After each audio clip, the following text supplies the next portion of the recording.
우리가 전도 훈련을 하면서 어떤 사람이 지혜로우냐? 한 사람이죠?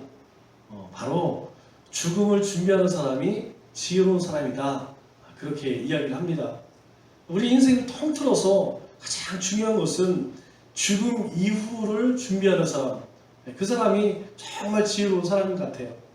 그런데 성경은 이렇게 이야기합니다. 모든 지식의 근본, 그리고 지혜의 근본은 하나님을 아는 것이다 이야기하죠. 우리가 지식과 지혜가 비슷한 것 같지만 사실은 굉장히 다릅니다. 이게 어떻게 다르냐면 지금 제가 여러분들에게 말씀드린 것처럼 사람은 한 번 죽습니다. 그리고 죽고 나면 하나님 앞에서 심판을 받습니다. 이것을 아는 것을 지식이라고 이야기했죠. 우리가 우리 머리로 어떤 지식을 깨닫게 되는 것, 아는 것, 그걸 지식이라고 이야기합니다. 그런데 지혜는 무엇이냐? 그 지식을 가지고 우리의 삶 속에서 그것에 대해서 행하는 것이죠.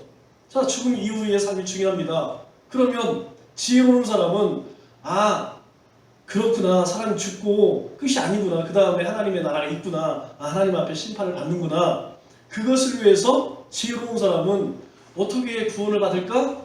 찾겠죠. 그리고 예수님을 믿는 것이 죽음 이후에 구원을 받는 유일한 기구나, 그것을 선택하고 그리고 믿음의 삶을 사는 것, 그것을 지혜라고 이야기하죠. 여러분, 1 더하기 1은 2라고 하는 것, 이것은 아는 것이 지식입니다. 그런데 하나에다 하나를 더하면 감사라는 게 생기는 것이, 감사라는 것이 생기는구나, 그것을 아는 것을 지혜라고 이야기하죠.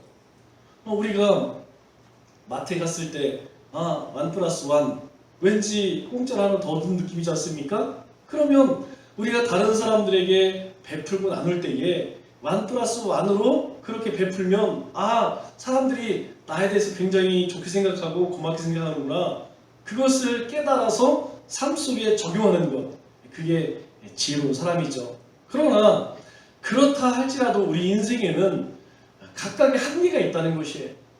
젊을 때에는 젊었을 때의 한계가 있고, 또 중년 때에는 중년의 한계가 있고, 노년 때는 노년의 한계가 있습니다. 우리 청년들의 한계가 뭘까요? 아마 여러 가지 있겠지만 첫째로 꼽을 수 있는 것이 경험이 별로 없다는 것이죠. 이 경험이 별로 없다는 것은 우리가 인생을 살아가면서 어떻게 살아가야 할지 잘 모르는 길을 열심히 살아간다는 거예요. 어떻게 사는 것이 바른 인생인지, 어떻게 사는 것이 성공한 인생인지 알지 못하기 때문에 열심히 살기는 사는데 그 방향과 목적이 분명하지 않다는 것이죠. 그래서 균형을 잃기도 하고 방향을 잃기도 합니다. 중년의 한계는 뭘까요? 아마 중년의 한계는 내가 생각하는 것만큼 잘 되지 않는다라는 것이죠. 내가 생각한 것만큼 이루어지지 않는다는 거예요. 참 열심히 살죠. 정말 가족을 위해서, 또 내 인생의 만족을 위해서 열심히 살아요. 그런데 그렇게 수고한 만큼, 내가 노력한 만큼 나에게 성취되느냐? 그렇지 않다는 것이죠. 그렇기 때문에 이 중년의 때에 우울증이 많이 옵니다. 왜냐하면 신차적인 변화도 일어날 뿐만 아니라 이제 자꾸 어떤 생각이 드냐면 내가 그동안 무엇을 했나? 왜? 열심히 살아온 것 같기는 하지만 왜 내 손에 잡히는 게 별로 없어요. 그렇기 때문에 우울증이 슬슬 오기 시작하죠. 그리고 노년의 한계는 아직 제가 살아보지 않아서는 잘 모르겠지만 그럴 것 같아요. 노년의 한계는 가장 고통스러운 것이 외로움이죠. 쓸쓸함. 누군가에게 잊혀져 가는 것. 이전에는 어느 곳에 가든지 다 사람들이 알아봐주고 그리고 필요로 했습니다. 그런데 이제는 찾지를 않아요. 그리고 필요하게 여기질 않습니다. 그러다 보니까 그런 삶이 계속 반복되다 보면 어떻습니까? 자꾸 외로움을 느끼고, 사실은 자녀들도 있고, 그리고 또 우리가 함께 신앙생활하는 지체들도 있고, 그럼에도 불구하고 점점점 쓸쓸한 마음이 마음 가운데서 떠나지 않는다는 것이죠. 그래서 우리가 이 연세를 들으면 들을수록 사람들이 별로 찾아오질 않아요. 또 찾지도 않고. 그래서 우리 젊은 사람들은 우리 좀 연세가 드신 분들에게 자주 이렇게 연락도 하고 또 문자도 보내고 하는 것은 참 좋은 것 같아요.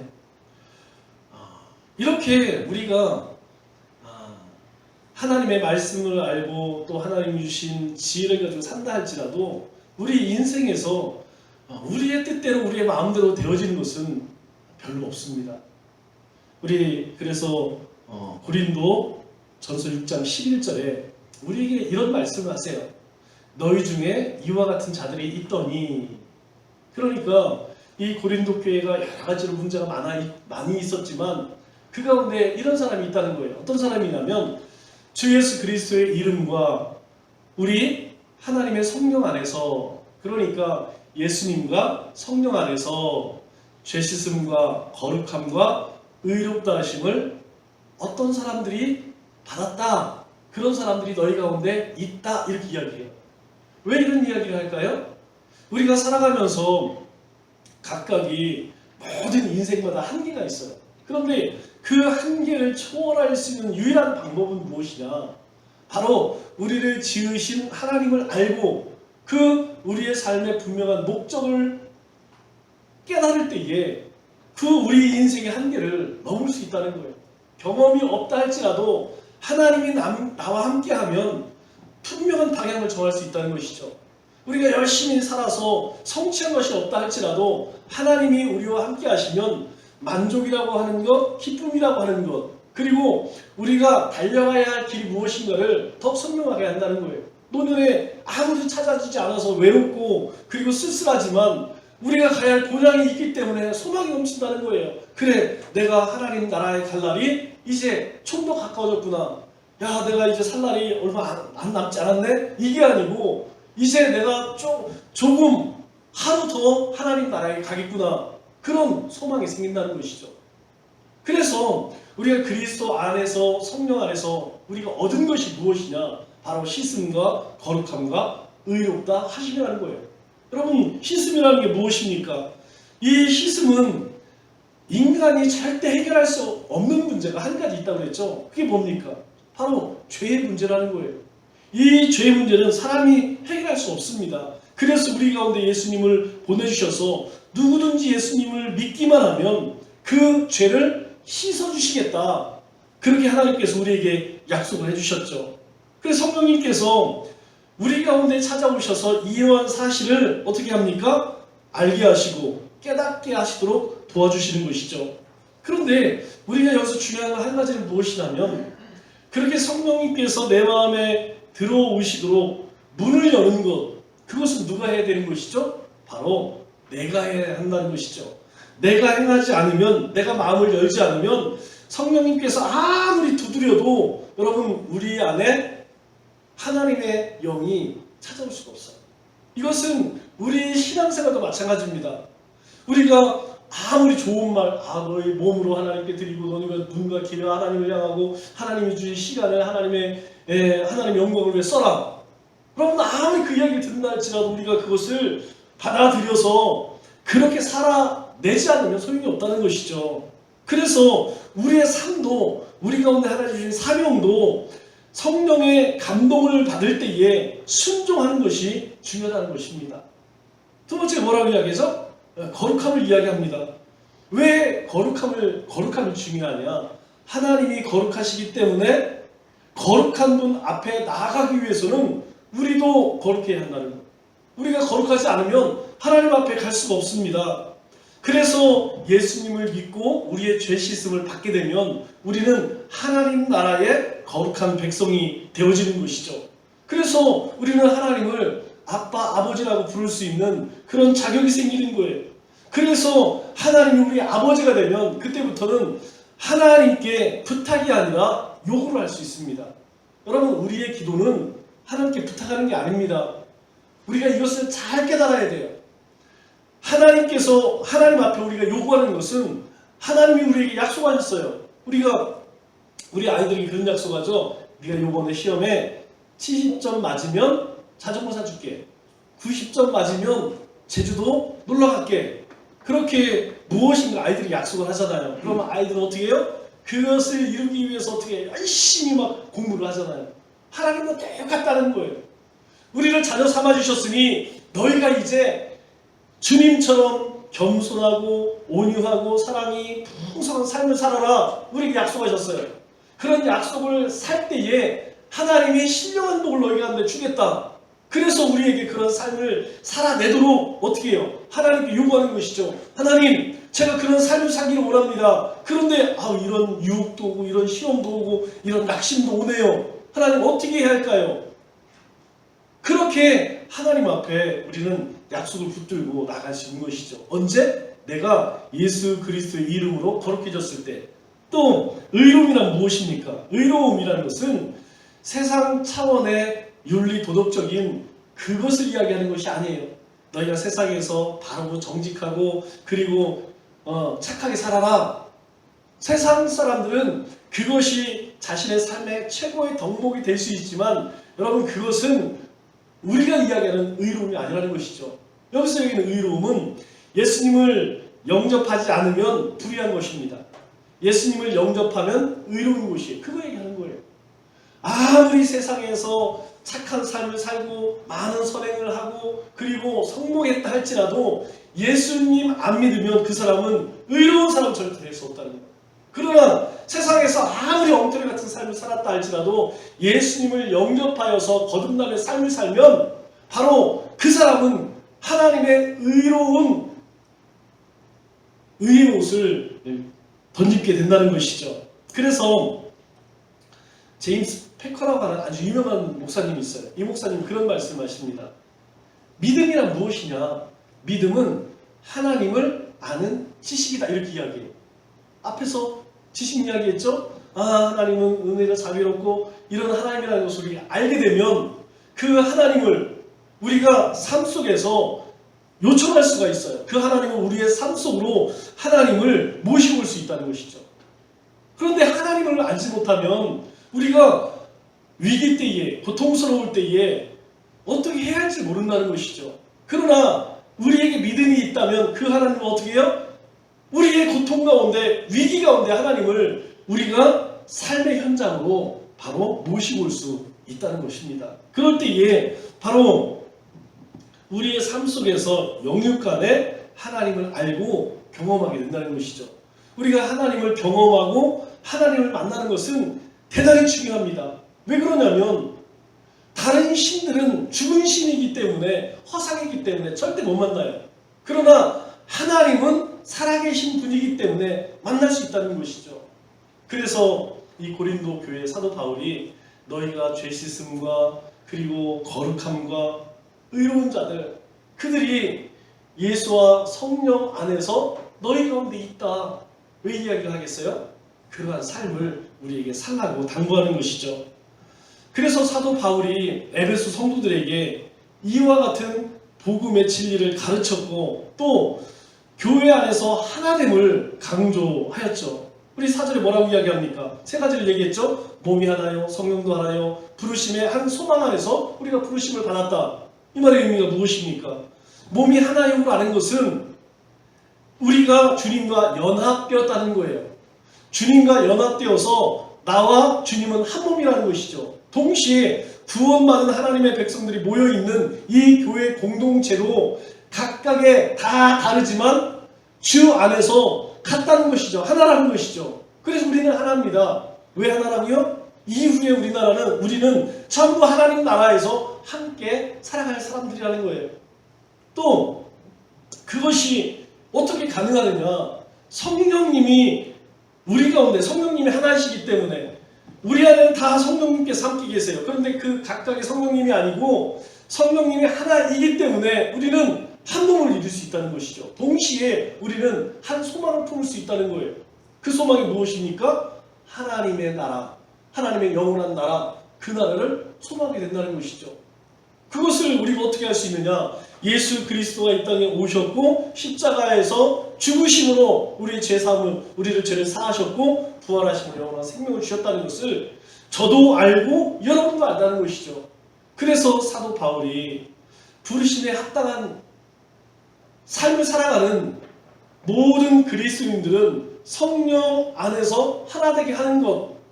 그래서 우리는 하나가 되어야 된다는 거예요. 왜? 성령 안에서 하나가 되었기 때문에.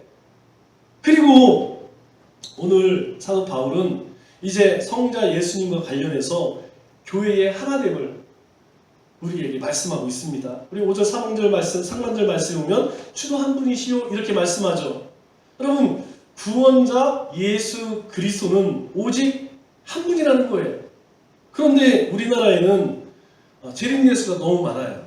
대략 지금도 한 50명이 있고 하나님도 한 20명 정도 있습니다. 그런데 이 사람들은 다 셀프 메시아라고 이야기하죠. 자기 스스로 그냥 내가 재림 예수다, 내가 하나님이다 그렇게 이야기하는 것이지, 하나님께서 인정하시는, 하나님께서 우리에게 오직 예수 그리스도만 나의 아들이다, 독생자다 그렇게 말씀하십니다. 그러면 그렇게 보내심을 받은 예수님 자신을 뭐라고 이야기해요? 우리 요한복음 10장 30절에 이렇게 이야기해요. 나와 아버지는 하나다. 아주 예수님께서 단도직입적으로 얘기해, 설명도 안 합니다. 그냥 나와 아버지는 하나야. 그렇게 의심하지 마. 나를 본 것은 하나님 본 거니까 단생하지 마. 여러분, 이 말을 언뜻 들으면 여러분 얼마나 건방져 보이고 독선적이에요. 여러분 생각해 보세요. 예수님께서 나와 아버지는 하나다. 이스라엘 백성들의 입장에서는 이거 받아들일 수가 없죠. 감히 어떻게 하나님과 사람이 하나다, 즉 내가 하나님이다 이 얘기인데, 그래서 이 종교 지도자 율법학자들은 받아들일 수가 없었던 거예요.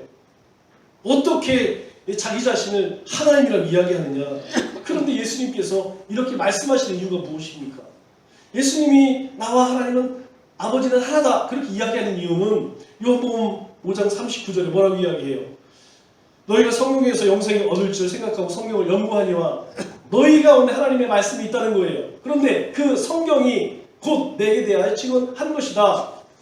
내가 하는 얘기가 아니고 성경에 너희의 선조들, 너희의 선지자들, 그들이 하나님께서 주신 말씀으로 기록된 성경을 너희가 봐. 너희가 연구해봤잖아. 그 성경에서 뭐라고 이야기했어?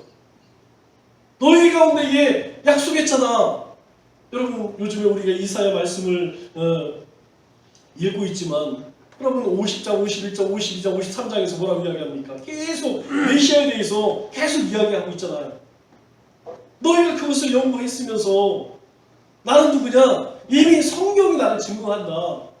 그 얘기는 뭡니까? 성경은 하나님의 말씀이잖아요. 하나님 말씀이잖아요. 그러니까 내가 하나님과 하나라고 하는 것은 내가 주장하는 것지만 사실은 성경이 이미 밝힌 것이다. 그렇게 이야기하는 것이죠. 그래서 요한복음 14장 9절에 나를 본 자가 바로 아버지를 본 것이다. 그렇게 이야기합니다.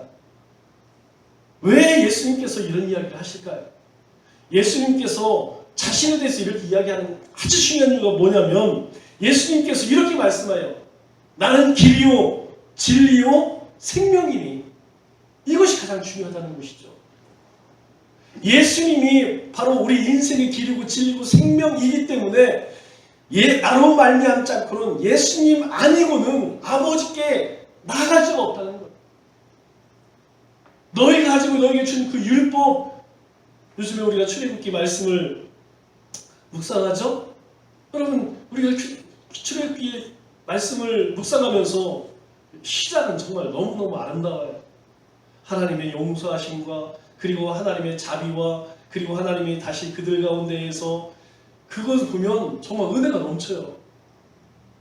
그런데 여러분 모세 보세요. 이스라엘 백성들이 그렇게 악한 짓을 함에도 불구하고 하나님 앞에, 그런데요 계속 그럴까요?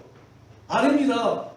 이후의 삶으로 이스라엘 백성들은 하나님의 진노를 사게 되고 광야 40년을 걷고 그 40년 가운데 또 불평하는 그들을 향해서 모세가 또 화를 내고 소리를 지르고 또 하나님께서 막 진멸하시겠다면서 나아가서 회개하고.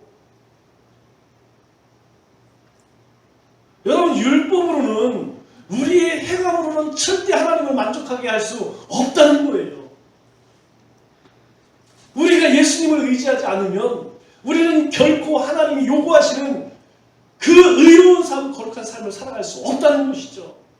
오직 무엇으로? 예수님으로 말미암아서 우리가 예수님을 의지할 때에, 예수님과 함께 살아갈 때에, 왜? 예수님이 길이요 진리요 생명이기 때문이라는 것이죠.